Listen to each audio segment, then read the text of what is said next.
Hello, hello, hello. This is Caven Thomas, another installment, the 20th of January, Friday, reading from the Writer's Almanac. We're just working on trying to get my camera face going. The only way I think I can get any sort of camera face going is by recording myself and taking a look and see how I do. Um, I am reading from the Writer's Almanac, but I'm reading from Saturday the 21st because I read today's yesterday. So there you have it. If you have any suggestions on how I can be a little bit more camera friendly, I'll appreciate it. I have no shame. I want to make this something I do as part of my career, doggone it.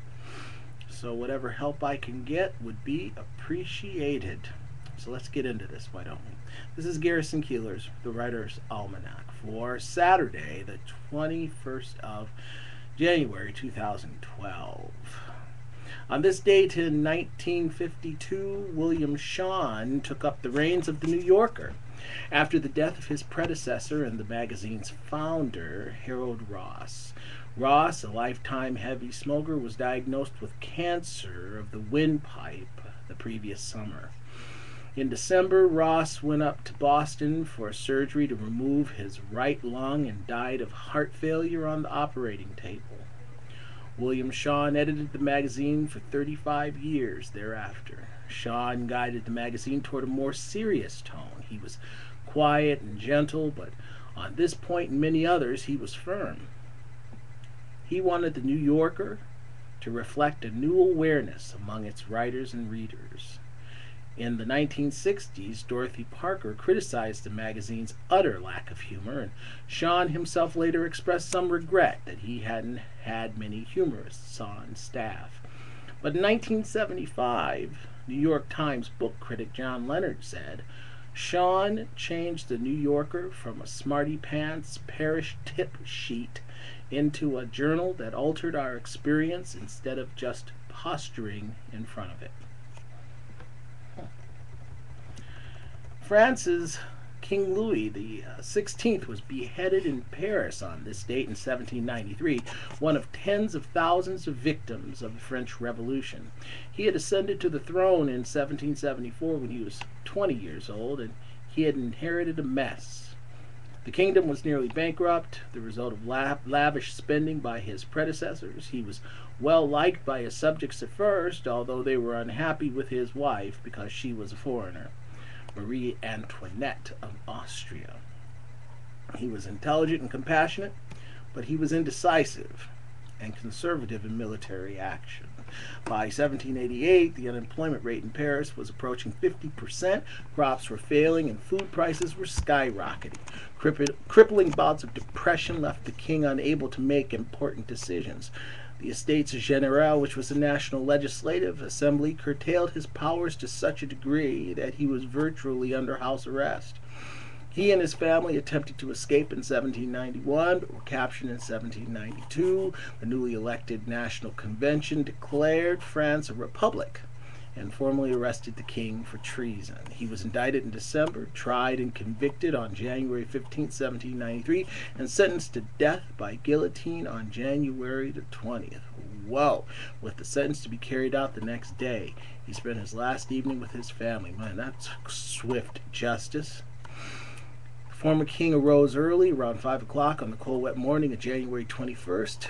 Louis's valet helped him dress, and he was brought to an Irish priest, Henry Essex Edgeworth, who heard his last confession and administered the Mass. By 8, he was brought to a green carriage in the courtyard of the Temple prison. He asked Father Edgeworth to accompany him, and the two men took their seats in the carriage opposite a pair of gendarmes for the 2-hour ride to the Palace of Revolution. They recited the Psalms together, and the carriage moved in a procession, led by drummers to drown out any expression of support for the king.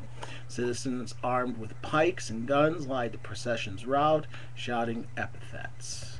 The king stepped out of the carriage and removed his outer garments, refusing any offers of help, and folded them neatly. The gendarmes made a move to bind his hands, but Louis recoiled in horror, and a struggle seemed imminent until Father Edgeworth reminded him that Jesus had suffered his hands to be bound on Good Friday. Louis hesitated. With a handkerchief, sire, added Charles Sanson, the executioner, in a tone of respect. Finally, the king agreed. So be it, then, that to my God, Louis said with resignation, and offered his hands to be bound.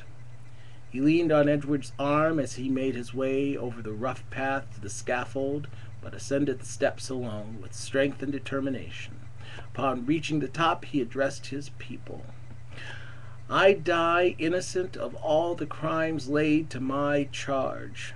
I pardon those who have occasioned my death, and I pray to God that the blood you are going to shed may never be visited on France.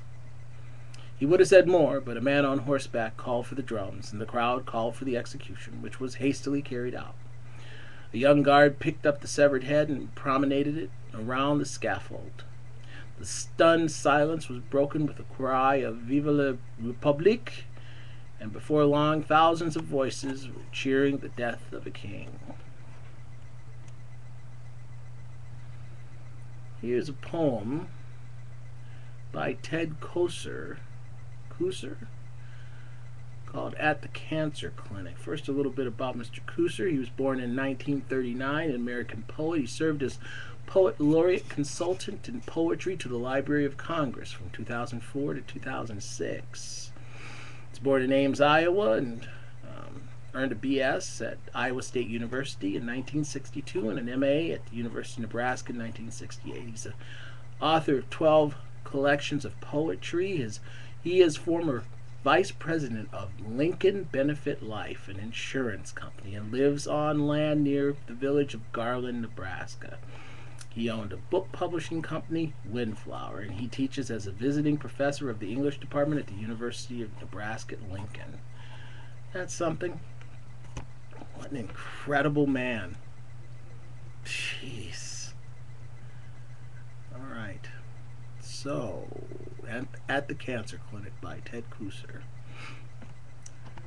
She is being helped toward the open door that leads to the examining rooms by two young women I take to be her sisters. Each bends to the weight of an arm and steps with the straight, tough bearing of courage. At what must seem to be a great distance, a nurse holds the door, smiling and calling encouragement. How patient she is in the crisp white sails of her clothes. The sick woman peers from under her funny knit cap to watch each foot swing scuffing forward and take its turn under her weight. There is no restlessness or impatience or anger anywhere in sight. Grace fills the clean mold of the moment, and all the shuffling magazines grow still. That's At the Cancer Clinic by Ted Kosser from Delights and Shadows, published by Copper Canyon Press in 2004, reprinted by permission for the Writer's Almanac. I don't have a list of the people who were involved in this for some reason. That's okay, I'll read it tomorrow. As Garrison Keillor will always say, be well, do good work, and keep in touch.